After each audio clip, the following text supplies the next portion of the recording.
نماز عید 2 رکعات کے اوپر مشتمل ہے. نسائی شریف کی حدیث ہے, جناب عمر فاروق رضی اللہ عنہ کہتے ہیں کہ عید کی نماز 2 رکعات پہ مشتمل ہے اور یہ مکمل نماز ہے, آدھی نہیں ہے. پہلی رکعت میں جب امام اللہ اکبر کہے گا, دعائے افتتاح پڑھ لیں گے, سبحانک اللہم یا اللہم باعد بینی. اس کے بعد امام کیا کہے گا؟ 7 تکبیریں کہے گا. پہلی رکعت میں قرات سے پہلے, سورہ فاتحہ سے پہلے کتنی تکبیریں ہوں گی؟ 7. اور دوسری رکعت میں قرات سے پہلے, سورہ فاتحہ سے پہلے کتنی تکبیریں ہوں گی؟ 5.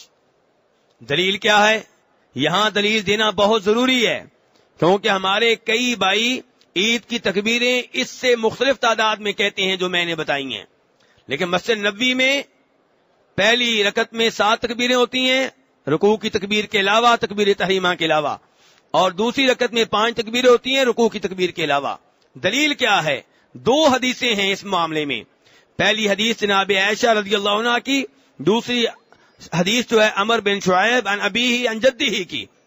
دونوں حدیثوں کا خلاصہ یہ ہے, دونوں ابو داؤد میں آتی ہیں, دونوں درست ہیں کہ نبی علیہ الصلوۃ والسلام پہلی رکعت میں 7 تکبیریں کہتے تھے, دوسری رکعت میں 5 تکبیریں کہتے تھے رکوع کی تکبیرات کے علاوہ.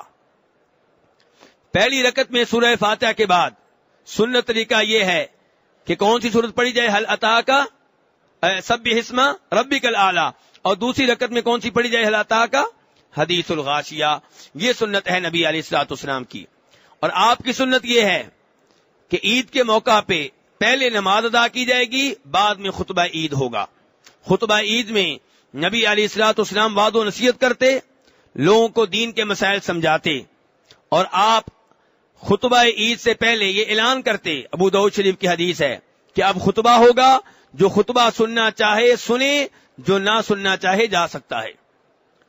تو نماز عید ضروری ہے, خطبہ عید ضروری نہیں ہے. لیکن خطبہ عید میں شور کرنا کتنا ثواب ملے گا اس کے اوپر؟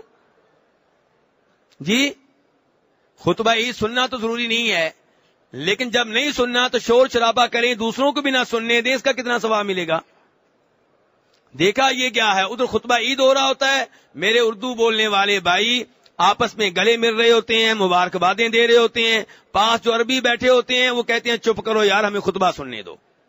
تو نہیں میرے بھائی, اگر آپ خطبہ نہیں سننا چاہتے آپ جا سکتے ہیں, لیکن یہ کہ وہاں بیٹھ کے آپ شور شرابہ کریں, دوسروں کو بھی نہ سننے دیں, دوسروں کو بھی مشغول کر دیں, یہ مناسب نہیں ہے. نماز عید کے بعد ایک دوسرے کو تقبل اللہ منا ومنکم کہہ کے مبارکباد دی جا سکتی ہے. صحابہ کرام کا یہ معمول تھا.